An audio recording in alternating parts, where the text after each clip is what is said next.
मंडळी नमस्कार, मी प्रवीण ताडे, गावरान 90चा स्पेशल वकील तुमच्या सोबत मी सध्या काढणार आहे. नगर परिषद निवडणूक 2025 काल निकाल लागला. म्हणजे या ठिकाणी नगराध्यक्ष भारतीय जनता पार्टी झालाय. नगरसेवक मोठ्या प्रमाणात वेगवेगळे, म्हणजे काँग्रेसचे जास्त आले, MIM चे 3 आहेत, भारतीय जनता पार्टीचे 7-8, एखादा आकडा ऐकले तिकडे होऊन जाईल. काही अपक्ष आले, काही प्रहारचे आले, सारेच नगरसेवक निवडून आले. ज्या पद्धतीनं मला दिवसभरातून लय जणांचे फोन आले की बा यावेळेस काय झालं, म्हणजे भारतीय जनता पार्टीत अंतर्गत कल झाला, गटबाजी झाली, काही पक्षफुटी झाली, त्याच्यानं काँग्रेसचे उमेदवार लय मोठे निवडून आले. प्रामुख्यानं म्हणते मुस्लिम 21 उमेदवार या ठिकाणी विजयी झाल्यात. 21 मुस्लिम उमेदवार विजयी झाल्यात. ते का तेनं एकत्र राहिले ते विजयी झाले. आणि तेनं विजयी का होऊ नये, तेनं त्याची असणारी शक्ती त्यात दाखवली आहे. महत्वाची गोष्ट राजकारणात सध्या काय, प्रत्येक पक्षात गटबाजी असतेच, म्हणजे ते भारतीय जनता पार्टी असो किंवा काँग्रेस असो. आता ज्या पद्धतीनं या ठिकाणी भारतीय जनता पार्टीचे उमेदवार पक्षफुटीतून मोठ्या प्रमाणात नगरसेवक त्याचे पडले. दुसऱ्या बाजूने तेच जर विचार केला काँग्रेस आणि MIM, म्हणजे जे शाकीर भाऊ आहे, शाकीर भाऊ आणि इत्तेशाम नबील याच्या मतविभाजनाचा फायदा सरकारी परीकडे नगराध्यक्ष पदाच्या उमेदवाराला झाला आहे ना. म्हणजे इकडे जर आपण विचार केला की 14,000 मतांना नगराध्यक्ष विजयी झाल्यात, यात काही डाऊट नाही. अभय मातने येले मोठ्या प्रमाणात लोकांनी या ठिकाणी प्रेम केलाय. पण दुसऱ्या बाजूने हाही विचार करून आपण की काँग्रेसचं मतविभाजन या ठिकाणी झालं.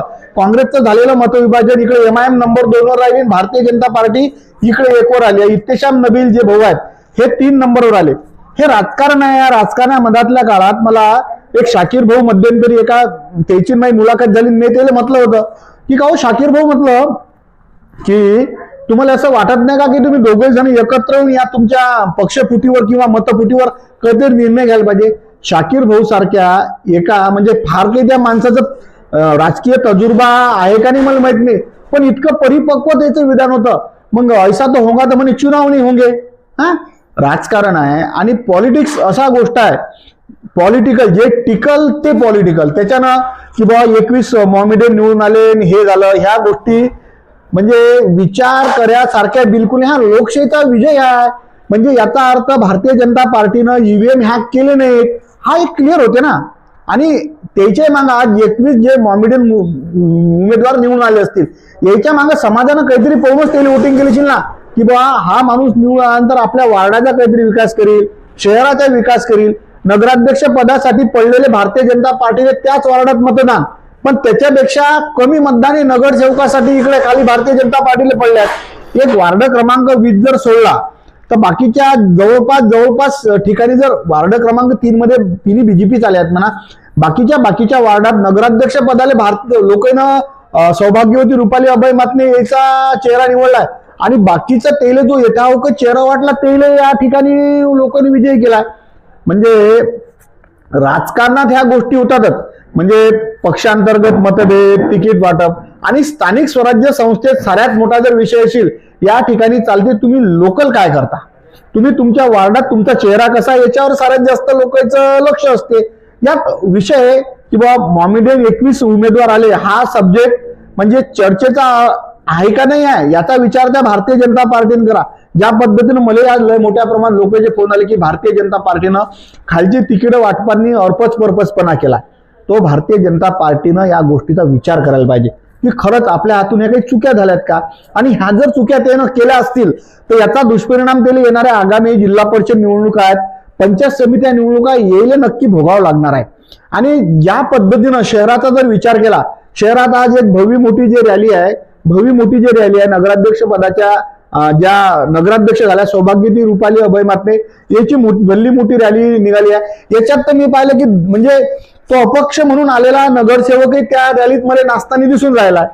राजकारणाचा सब्जेक्ट एक क्लिअर, सर्वसामान्य माणसाने एक गोष्ट लक्षात घ्या की जो माणूस राजकारण ज्याला परिपक्व येते ना, तो हा उभा राहिला आणि तो उभा राहिला याच्यात पडूच नाही. एक तुम्हाला साधं उदाहरण सांगतो, 15 बस मी कल्लू महाराज दीक्षित आहेत, एक 8व्यांदा तो ती व्यक्ती म्हणजे एक आदर्श आहे. म्हणजे नगरपालिका क्षेत्रातलं एक कल्लू महाराज दीक्षित हे गणपतराव देशमुख आहेत.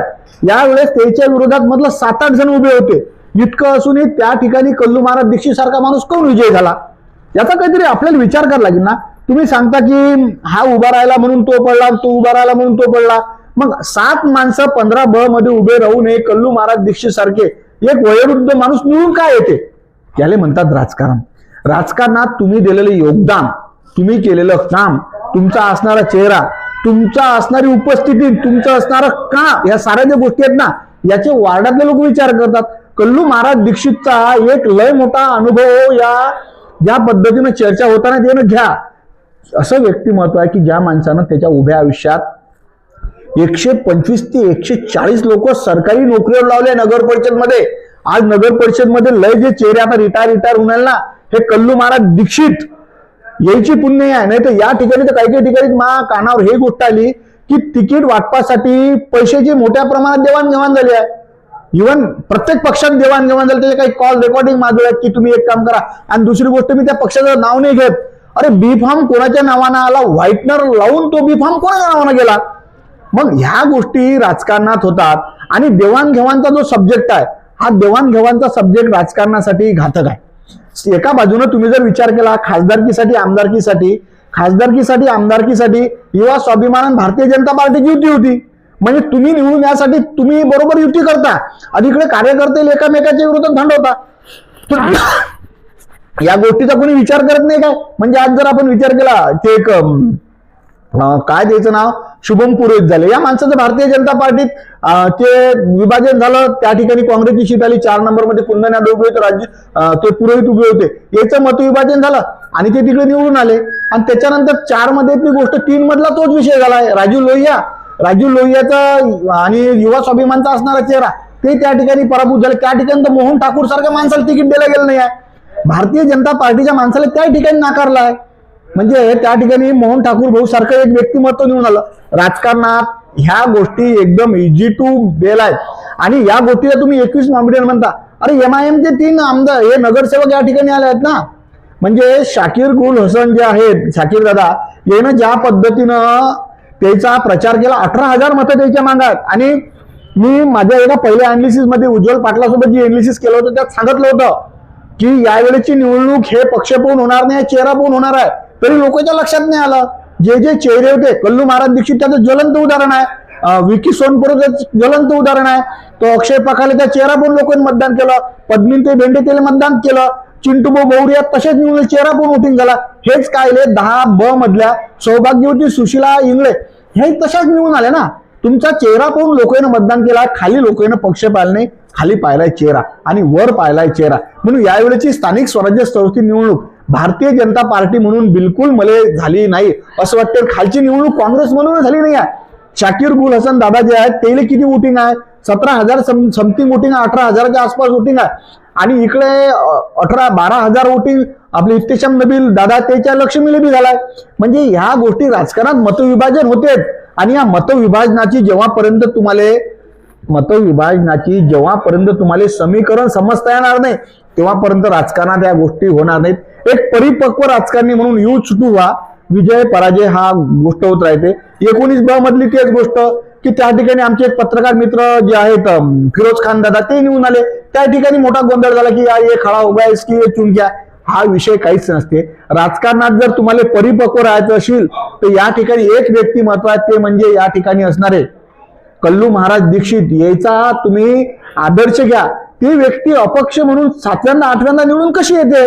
कारण तुमच्या कामाची असणारी पावती तुमच्या विजयात तुम्हाला दिसून येते. आणि दुसरी गोष्ट अशी की 21 मुस्लिम जे या ठिकाणी नगरसेवक निवडून आले हे त्याच्या बलबुत्यावर निवडून आले. त्याच्यातही मतविभाजन झालं ना. काल तर एक वार्ड क्रमांक मला वाटते 4 का 5 मधले एक सल्लू भाऊ म्हणून, हे सल्लू भाऊ राष्ट्रवादीचे पडले आणि दुसरे एक सलीम भाऊ म्हणून काँग्रेसला निवडून आले. मतविभाजनाचा फायदा आणि तोटा ह्या राजकारणातल्या गोष्टी ह्या काही मायने ठेवत नाहीत. हे स्थानिक स्वराज्य संस्था निवडणूक आहेत, याच्यात फार लोड घेऊन काहीच गोष्ट चालत नाही. सगळ्यात जास्त महत्वाची गोष्ट, भारतीय जनता पार्टीत जर अंतर्गत गटबाजी किंवा एकामेकाचे चांगले कार्यकर्ते पाहून जर तिकीट गेला असेल तर याचा दुष्परिणाम भारतीय जनता पार्टीला, असं जर लोकांचं म्हणणं असेल, हे जिल्हा परिषद नगर परिषदच्या वेळेस याचा नक्की विचार करायला लागेल. आणि काय मतविभाजन आणि एक गोष्ट क्लिअर आहे ना हो, राजकारणात जर तुम्हाला टिकायचं असेल तर राजकारणात तुम्हाला पक्षासाठी काहीतरी योगदान द्यावं लागेल. यात भारतीय जनता पार्टी हा एकमेव पक्षाने आहे. दुसऱ्या बाजूनं जे MIM चे शाकीर भाऊ आहेत आणि काँग्रेसचे असणारे इत्तेशाम नबील याच्याचं जे मतविभाजन झालं त्याचा सरळ फायदा भारतीय जनता पार्टीसाठी झालाच आहे. हे मात्र गोष्ट आपल्याला समजून घ्यायला लागेल. राजकारण संपलाय, आता विकासाच्या गोष्टी करा. नगर परिषद अचलपूरच्या माध्यमातून आपल्या शहराचा विकास कसा होईल या गोष्टीवर चर्चा होऊ द्या. कारण राजकारण आहे, निवडणुका येत जातील, पण महत्वपूर्ण राजकारणाच्या पायी व्यक्तिगत द्वेषातून कोणत्या प्रकारचं असं पाऊल उचलू नका की ज्याचा आपल्या समाज घटकावर दुष्परिणाम होईल. माझी मुलाखत कशी वाटली नक्की कॉमेंट करून कळवा. जे काय आपलं स्पष्ट आहे आणि ज्या पद्धतीनं मला तालुक्यातल्या लय लोक जे फोन आले याच्यावर मी स्थानिक आमदार जे प्रवीणजी तायडे आहेत याची मुलाखत नक्कीच तुम्हाला ऐकवणार आहोत. मतलब